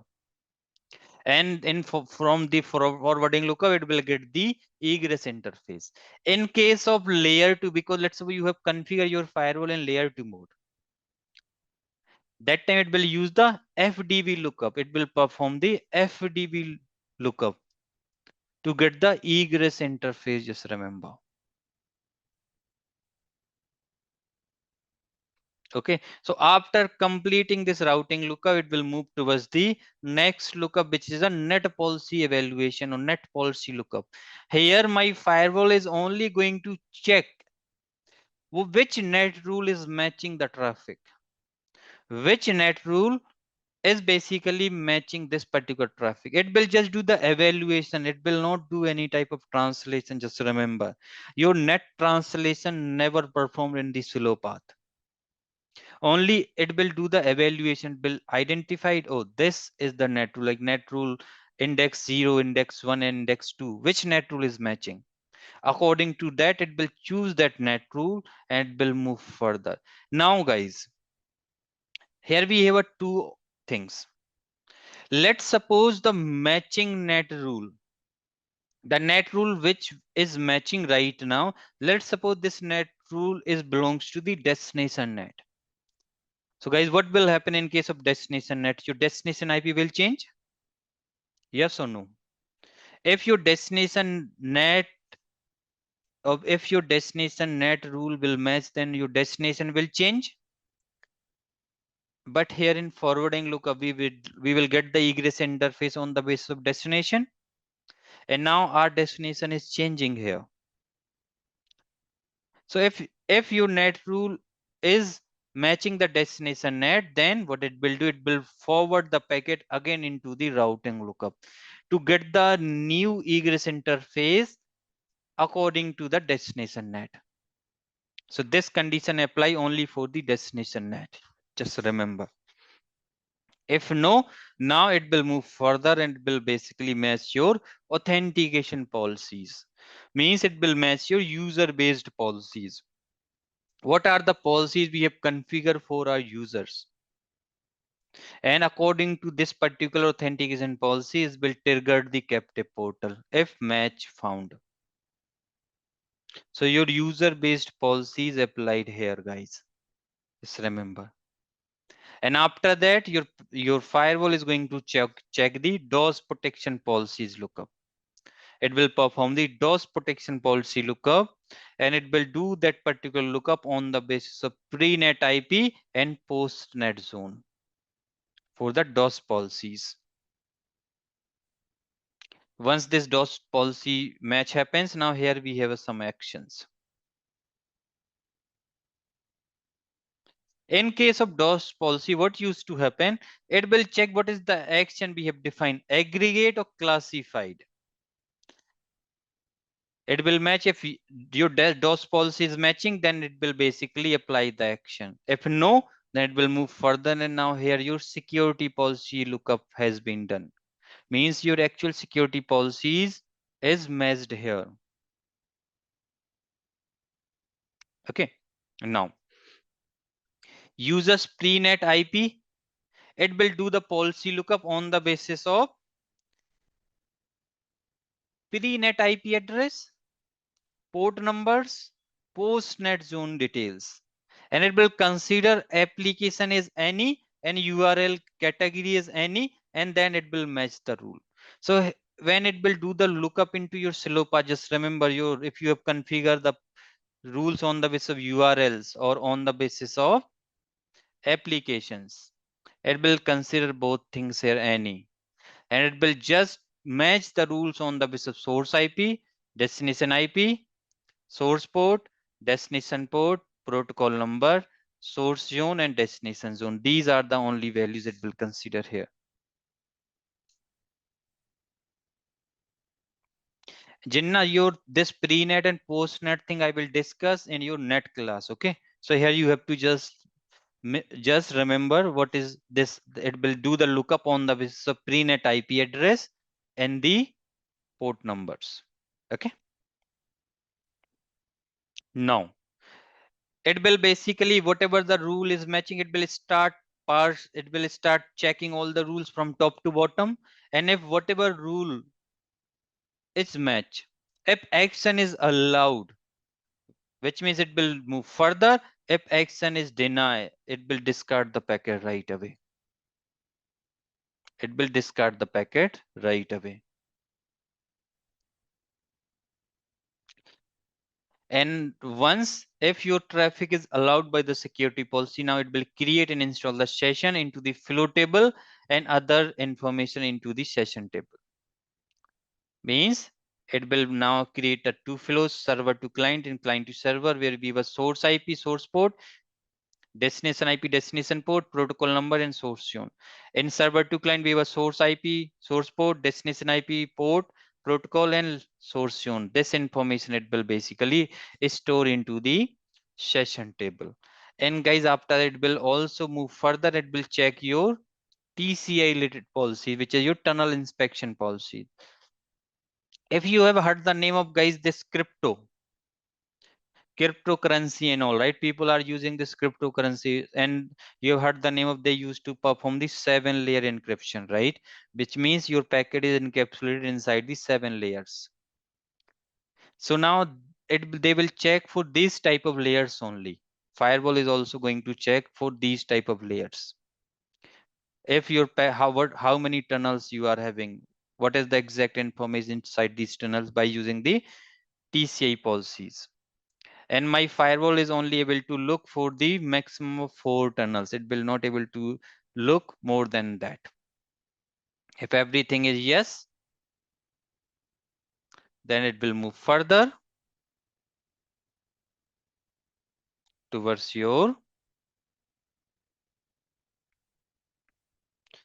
now it will basically move the cursor towards your flow state in the session table.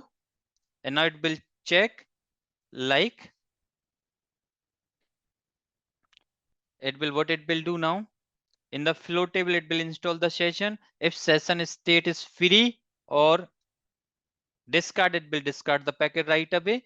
If your session state is opening, active or discard, it will reset the TTL value, time to live value of the session, and it will move further towards the security processing, which is your first path.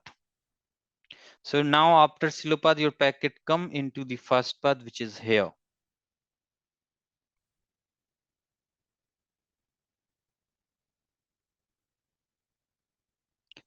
Security processing, which is fast path. Okay. Now let's go here.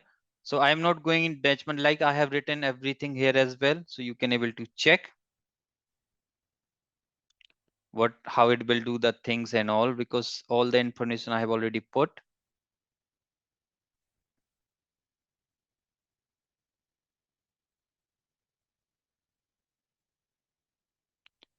Now your packet moved towards the fast path right here.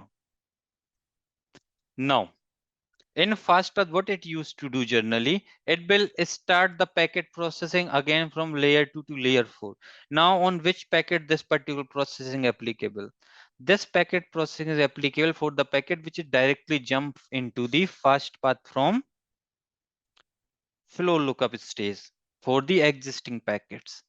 And guys, your net translation is applied here. Whatever net rule is matched in Silopath, now here it will perform the net translation. Your actual IP translation is happening here.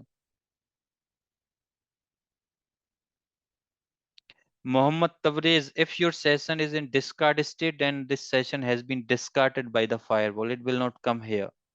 I think you have not seen my cursor here properly. If your session state is discard, then it will directly jump into the drop state. Your session come into the first path if it is in opening, active state only. Opening state or active state. Because if a state of your session is discard, then it will check here before checking your time to live. It will discard right away. Here it will move only the packet which is active or in opening state.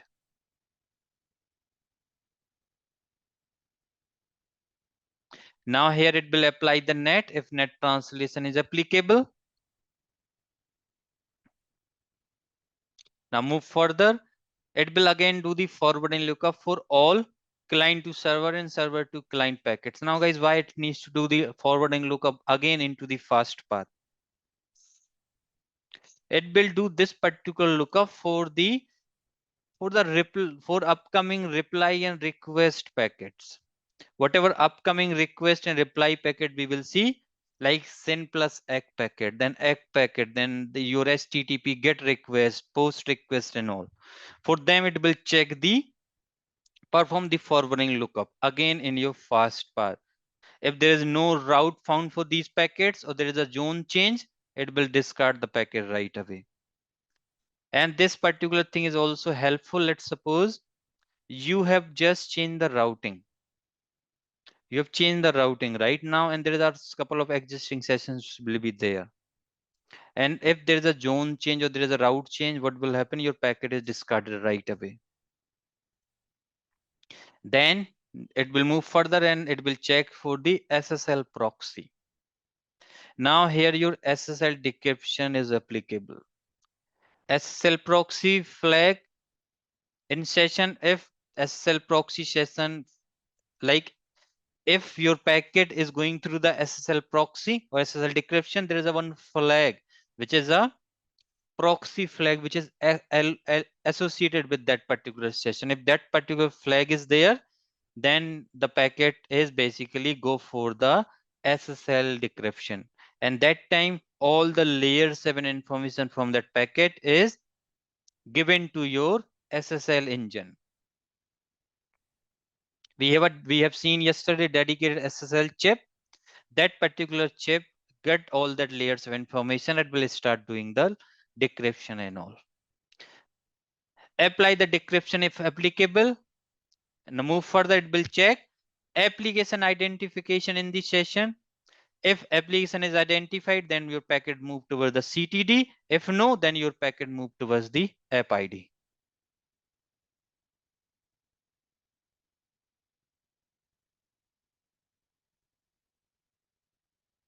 Okay. Now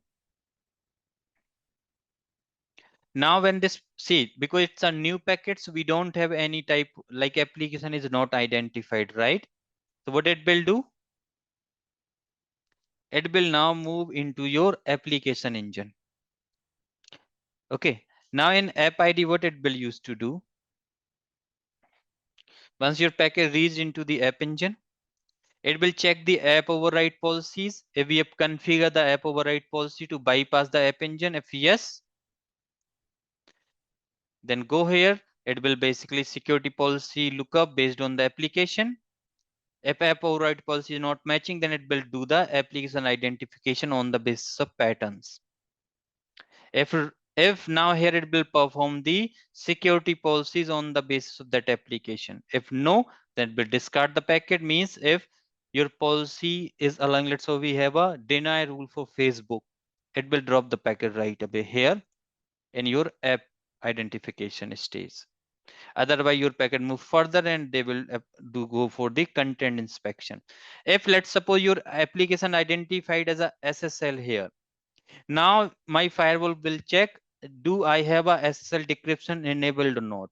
If SSL decryption is enabled, now firewall forward this packet for the SSL decryption as well, and will give that information to, it will send back that information again to first path for the SSL decryption. If we have configured the content inspection, then your packet go towards the content inspection, where they will first check the application script. They will basically use the protocol decoder, parser and all to basically try to get if there is any type of malicious traffic available on the packet. If that they have some malicious traffic, they will basically drop the packet right away. And now if SSL decryption is applied, then they will re-encrypt the packet and your packet go into the forwarding stage. Now in forwarding stage, what they will do the packet forwarding process. Use the ingress interface to get the forwarding domain, do the route lookup, switch, vwire forwarding and all. And if QoS is applied, then perform the quality of shaping. Fragmentation is applicable, then they will do the fragmentation. Here they will perform your L3 and L2 lookup, like your ARP lookup. They will create the IP header and all these particular things. If packet belongs to IPsec VPN, then they will do the encryption and all. They will do the encapsulation and everything. And after that, your packet send out towards the into the wire through the egress interface. So guys, that's how the Palo Alto Firewall going to the packet processing. Go through with this diagram, read each and every point here. This document, I will share this document with all of you.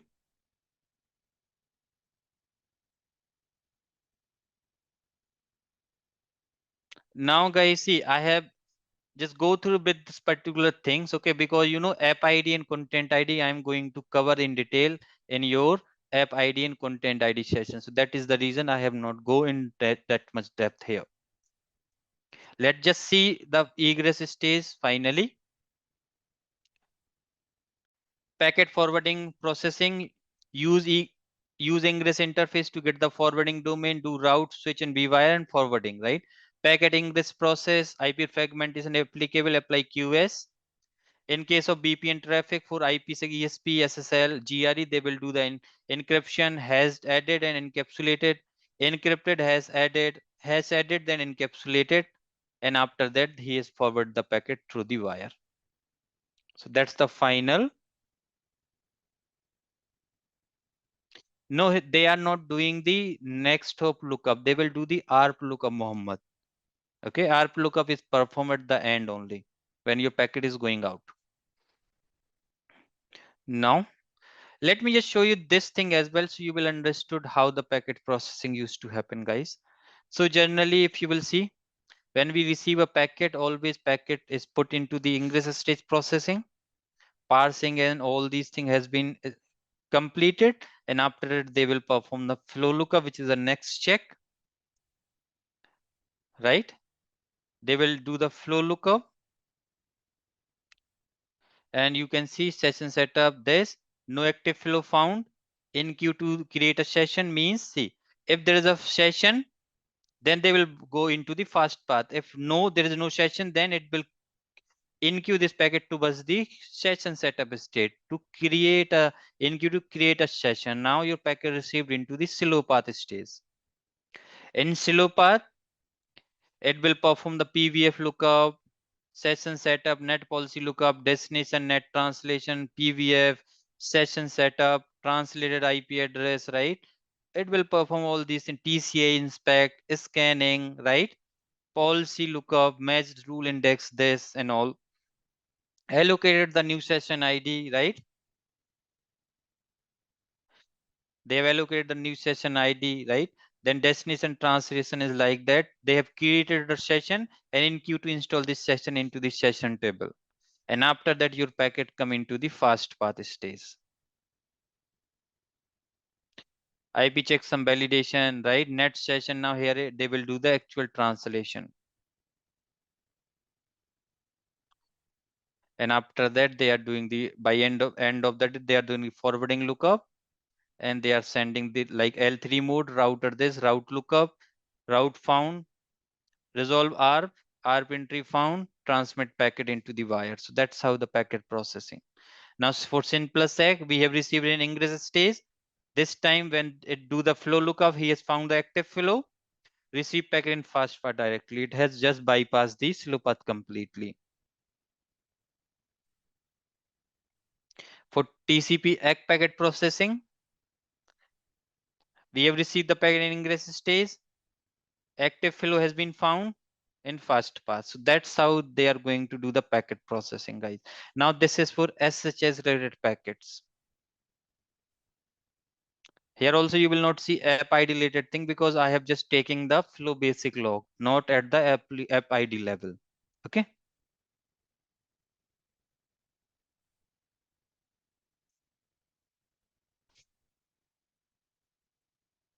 Now what we have here,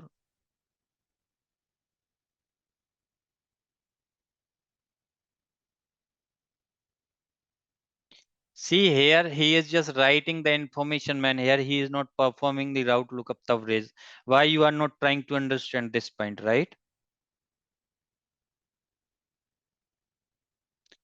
You have to believe me, man. Otherwise you will not get anything.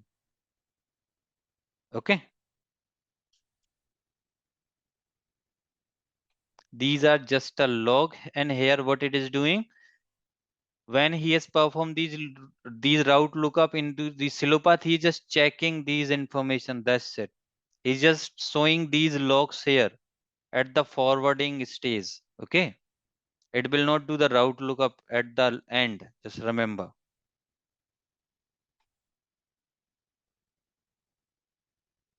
Now, one more thing, guys. Let me just show you. And after that, I'll just bind this session. So we have around, yeah, we have some time here. So let me go into this.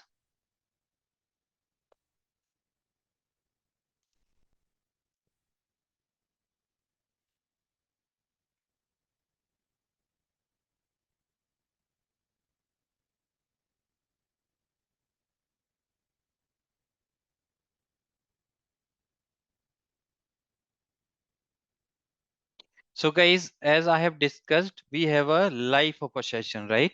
So let me tell you, in most of the time when you will see your session is in a init state, either in active state or either in discard state. Your opening state, free, closed or closing, these particular states you will not able to see in your session table when you will run the command called show session info or show session all. Okay, this init state you will see, let's suppose you have received a very first packet, right? And now you're, after doing this flow lookup, your packet is go into the slow path. So during that particular period of time in the slow path, your session is in init state. When in your slow path, when your packet, let's suppose your packet is denied by the security policies, then you will see the state which is discard. If your packet is allowed by the firewall, and now when your session is finally installed into the session table, that time you will see the state which is active. Discard state you will also see if your session is dropped by the app engine, by the application based policies. If your traffic having any type of malicious content, which means that time your content engine will basically discard that type of traffic, that time your session state will be in discard basically. Okay, and like in your slow path, after from initialize, and it means initializing state, your session go in a opening state, then active state. Now from active, either your session go in a discard or closing state. This closing state comes because every session has a timeout value. Like we have a TCP timeout, TCP connection timeout values. We have a UDP connection timeout values. We have a ICMP connection timeout values, right? So according to these values, it will go in a closing state, then close state, and after that your session will go in a free state, means it will, that session ID will go back to the session table. And if when you will run this command show session info, you can see this is the detail, guys. If you will see here, on my Palo Alto firewall, I have a data plane 0, and this particular data plane 0 support around 8,19,200 sessions. What is the allocated session? Right now, 6 session is allocated. What are the TCP connections? There is a 1 TCP connection. There are 5 UDP connections, 0 ICMP, 0 GTPC, 0 STTPS, GTPU 0, right? Broadcast, multicast, predict session is also 0. SCTP is also 0. SCTP association is 0, right? And session table utilization is almost 0%. Number of session created since last boot up is 2,735 packet per rate, 322 packets per second. This is the throughput in kbps, right? And new connection per second is 0 right now. And after that, if you will go here, now these are the timeout values, guys. So the default timeout value for TCP connection is 1 hours. Means if your TCP connection, like somebody has sent a TCP SYN, we have received SYN plus ACK, then we have sent the ACK and he has sent HTTP GET request. Now response, for response he is just waiting. So what now the TCP connection has one, or TCP connection session timeout is like session is created. Now you can keep this session in ideal state for 1 hour, 3,600 seconds. TCP session timeout before SYN plus ACK received means, let's say we have sent the TCP SYN request.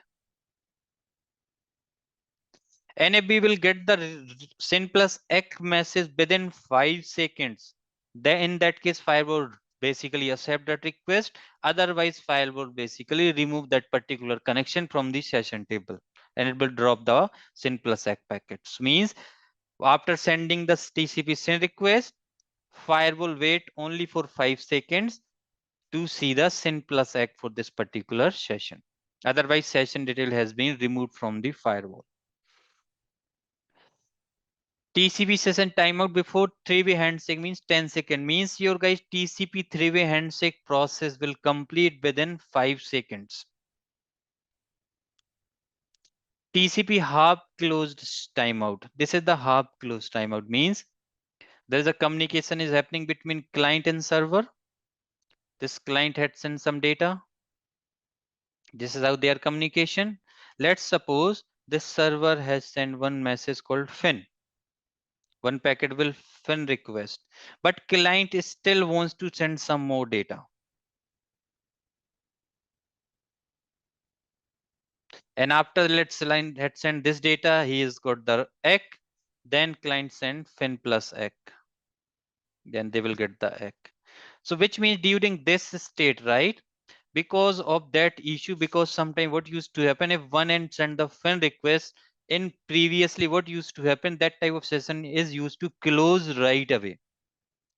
So now they have basically put the timeout value which is 120 second. Means after getting the FIN request, this client can send the data till 120 seconds.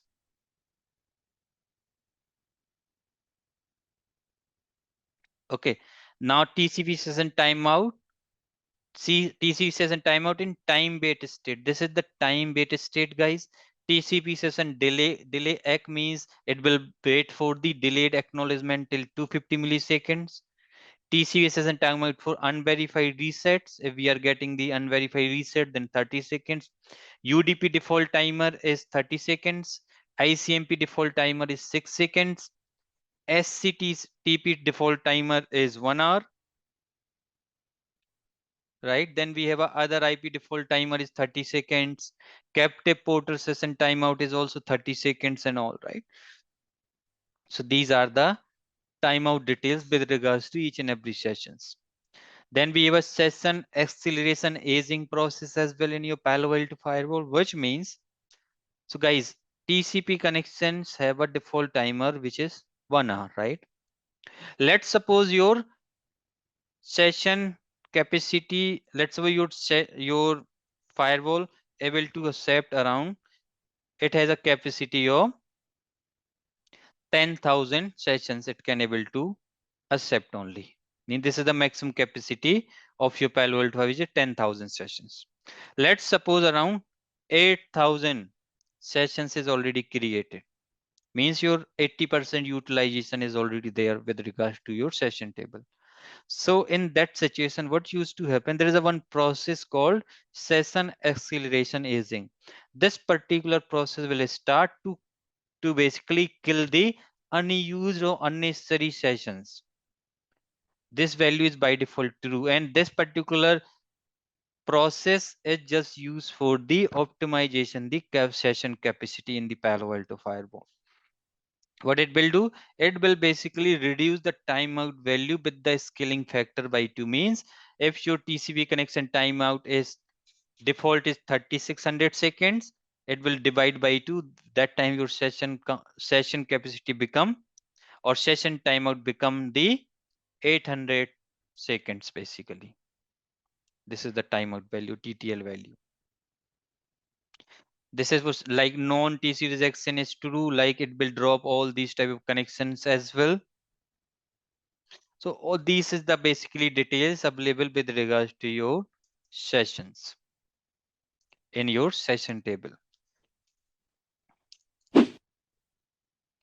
Okay guys, so this is the information only which I want to discuss with regards to your today's class. I think we are good to wrap up.